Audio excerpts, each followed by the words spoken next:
আজকে আমি ভীষণ খুশি। কেন বলুন তো? আমার যে আজকে সেটআপ এসেছে। সবাই বলে এটাকে নাকি সোনার হরিণ। আমি বাপু এত শত বুঝি না, সোনার হরিণ কিনা জানি না।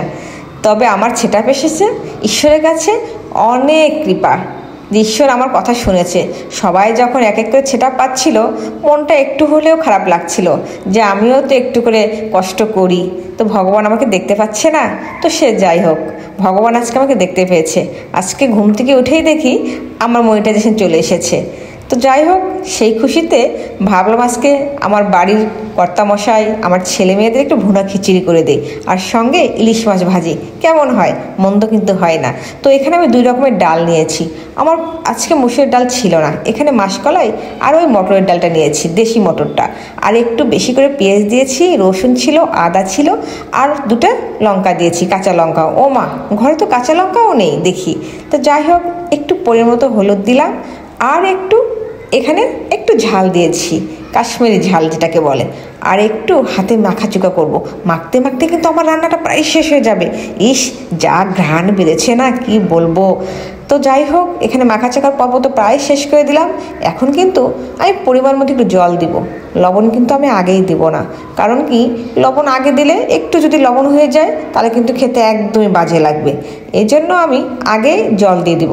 দেওয়ার পরে একটা পরিমাপ কিন্তু এসে যাবে যে আমার জলটা কেমন হবে, ভুনা হবে কি আমি ঢেলামেলা খিচুড়ি খাবো। তো সে যাই হোক, আমি আজকে ভুনা খিচুড়ি করব। এখন আমি কিন্তু পরিমাণ মতো লবণ দিয়ে দিব।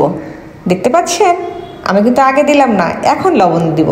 তো যাই হোক, লবণের পর্ব কিন্তু প্রায় শেষ হয়ে গেছে। আমার মেয়ে ভীষণ তাড়া দিচ্ছে, বলছে মা হয়নি এখনও। ইলিশ মাছের গন্ধ পেয়েছে যে আমার মেয়ের ভীষণ পছন্দ। তো যাই হোক, এদিকে কিন্তু আমি এই যে ঢাকনা দিয়ে দিলাম। এখন কিন্তু মাছটা কেটে নিলাম, সুন্দর করে মাছটা কেটে নিলাম। যা মাছটা ফ্রেশ ছিল কি বলবো, একদম সতেজ, একদম তাজা মাছ ছিল। তো এদিকে কিন্তু আমার খিচুড়িটা প্রায় শেষ হয়ে যাচ্ছে। ওহ বাবা, মেয়েটা বড্ড জ্বালাচ্ছে, কখন হবে মা, কখন হবে মা, এরকম করলে হয় নাকি।